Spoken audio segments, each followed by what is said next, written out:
මම එම්.එච්. පුෂ්පකුමාර යෝලංකා ආයතනයෙන් අසාධාරණ ලක් වූ සමාජිකයන්ගේ සුබ සාධක සංගමයේ ප්‍රධාන සංවිධායක වශයෙන් තමයි මම කටයුතු කරන්නේ. ඇත්තටම මේ දැන් මේ අසාධාරණ සිද්ධ වෙලා කුරුණෑගල යෝලංකා මූල්‍ය ආයතනයේ අසාධාරණ සිද්ධ වෙලා දැනට වසර 5කට වැඩි කාලයක් ගත වෙලා තියෙනවා. මේ වෙනකන් සාධාරණ සිද්ධ වුණේ නැහැ. හැබැයි මේකට මේ ආණ්ඩුවට පත්වෙච්ච නාමල් කරුණාරත්න ඇමතිතුමා අපිත් එක්ක එකට මේ සංගම් පිහිටවලා අපිට මේකෙන් සාධාරණයක් සිද්ධ කරනවා කියලා එතුමා පත් වෙලා ඇත්තටම දැන් අවුරුද්දකට වැඩි තාම වෙනකන් අපිට මේ ගැන ඇත්තටම සාධාරණ කරනවා කියලා අපිට ඇත්තටම පේන්නේ නැහැ. එහෙනම් අපි බලනවා මොකද්ද මේකේ දේශපාලන මේකේ තියෙනවා CID එක විමර්ශනයක් සිද්ධ කරා විමර්ශනේ සම්පූර්ණයෙන්ම යට ගැහුවා. යට ගහලා තමයි නීතිපතියකට ඇත්තටම වෙලා තියෙන්නේ මේ වාර්තාව. ඒකේ සම්පූර්ණ දේපල හොයන්න තියද්දි මේ කට්ටිය මේ වාර්තාව නතර කරලා මේ විමර්ශනේ නතර කරලා නීතිපති දෙපාර්තමේන්තුවේ මේ ගොනු එව්වා. අපි කියන්නේ අපි නීතිපතියකටත් ෆයිල් එකක් බාර දුන්නා. ඔය ඉස්සර ඒ කිසිම අපිට පිළිතුරක් ලැබුණ නැහැ. අපි කියන්නේ නීතිපති දෙපාර්තමේන්තුව හැම වෙලේම මේකේ මහා HC 13 ඇලයිරක් 2022 යටතේ කුරුණෑගල මහාධිකරණයේ නඩුවක් පවතිනවා. ඒකට කරුණු වාර්තා කරන්න පැමිණෙන්නේ නීතිපති දෙපාර්තමේන්තුව. හැබැයි නීතිපති දෙපාර්තමේන්තුව ඇවිල්ලා මේකේ හරියට කරුණු වාර්තා කරලා නැහැ කියලා නඩු වාර්තාවෙම තියෙනවා. මේක ඒ කරුණු හරියට නීතිපති දෙපාර්තමේන්තුවෙන් වාර්තා කරලා නැති නිසා මේ නඩුව ඉවත් වෙන්න පුළුවන්. ඒ නැත්තම් මේ නඩුව අහක යන්න පුළුවන්. හැබැයි ඒ විදිහට මේක ලෙස්සලා යන සුළු විදිහට තමයි මේ නඩුව ගොනු කරලා තියෙන්නේ. අපි කියන්නේ මේක ප්‍රබල නඩුවක්. මොකද කෝටි 1030යි මේ වංචාව. කෝටි 990ක් කියවට කෝටි හරියටම මුදල කෝටි 1030ක්.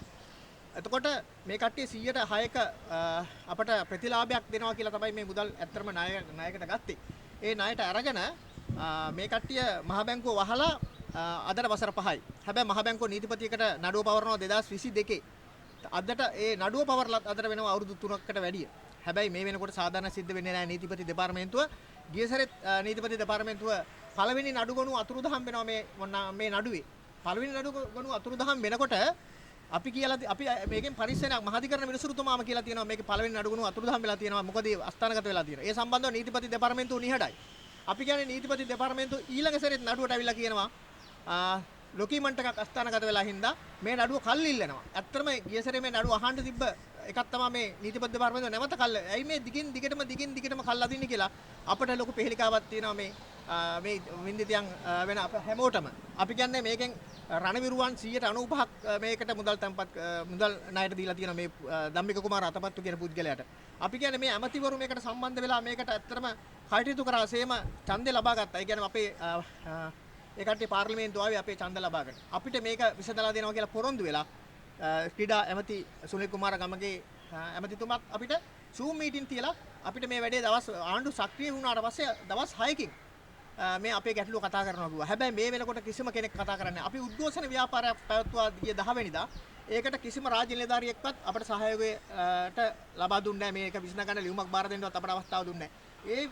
ඒ තරම් අපි මේ වංචාවට කවුද මේ මැදිහත් වෙලා තියෙන්නේ? අපිට මේක ලොකු පෙහෙලිකාවක් ඇති වෙලා තියෙනවා. නැත්නම් මේ හැමෝම රාජකාරී කරනවා නම් හැම ස්ථානයකම මේ ඉන්නේ අසරණ රණවිරුවන් කරපු කැපකිරීම මත කියලා අපි හැමෝටම මතක් කරනවා. නීතිපති දෙපාර්තමේන්තුවේ නීතිපතිතුමත් අද ඉඳගෙන ඉන්නේ හින්දා. එහෙනම් අපිට සාධාරණ සිද්ධ වෙන්න නීතිපතිතුමාගෙන් වෙනවද?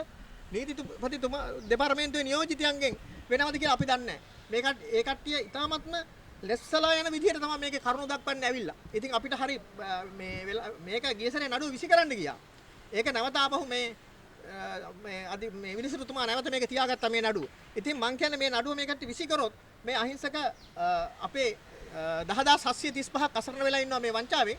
ඇත්තටම එහෙම වුණොත් එහෙම අපිට කිසිම දෙයක් කර කියා ගන්න දෙයක් නැති වෙනවා. මොකද ඒකෙන් විතරයි අපිට මේකේ මුදල් ලබා ගන්න පුළුවන් එකම අවස්ථාව. ඒකත් මේ කට්ටිය මොකද්ද කරන්න කියලා අපිට හිතා ගන්න බෑ. ඒ කියන්නේ අපි කියන්නේ මේ ආණ්ඩුව බලයටපත් උනේම නීති ආධිපත්‍ය සුරක්ෂිතභාවය අපිට ඇති කරලා දෙනවා කියලා. හැබැයි මේ වෙනකොට එහෙම දෙයක් අපිට ඇත්තටම පේන්නේ නැහැ.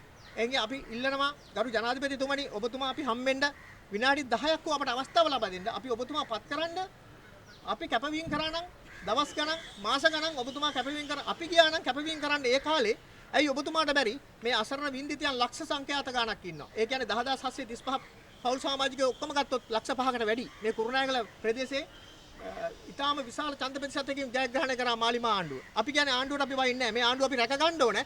රැක ගන්න ගමන් අපිට මේ කට්ටියගේ මේ සාධාරණ අපිට සිද්ධ වෙන්න ඕනේ. අපි කියන්නේ ඒකයි. එහෙනම් අපි බලාගෙන ඉන්නවා. අපි අවදියෙන් ඉන්නවා. මහ බැංකුව ඇත්තට මේ ගිණුම් 49ක් CID විමර්ශනයේදී හොයාගෙන තියෙනවා. හැබැයි මේ වෙනකොට ගිණුම් 13යි එළියට දාලා තියෙන්නේ. එහෙනම් ඉතුරු ගිණුම් ටිකේ සල්ලි තියෙනවා. හැබැයි ඒවා වහලා තියෙනවා. මේවා අපිට එළියට දාන්න ඕනේ. මේවෙන් තමයි අපිට සල්ලි මේ වගේ සල්ලි වලින් තමයි අපිට මුදල් ගන්න පුළුවන් වෙන්නේ. අපි කියන්නේ මේ හැම එකක්ම නීතිපති දෙපාර්තමේන්තුවට එවලා තියෙනවා. නීතිපති දෙපාර්තමේන්තුව නීතිපතිතුමා අපි බලනවා මේක හරියාකාරව මේ වින්දිතයන් වෙනුවෙන් පෙනී සිටිනවද නැත්නම් වංචනිකයන් වෙනුවෙන් පෙනී සිටිනවද කියලා අපි ඉතාමත්ම ඕනෑකමින් බලාගෙන ඉන්නවා මේ නඩුව දිහා.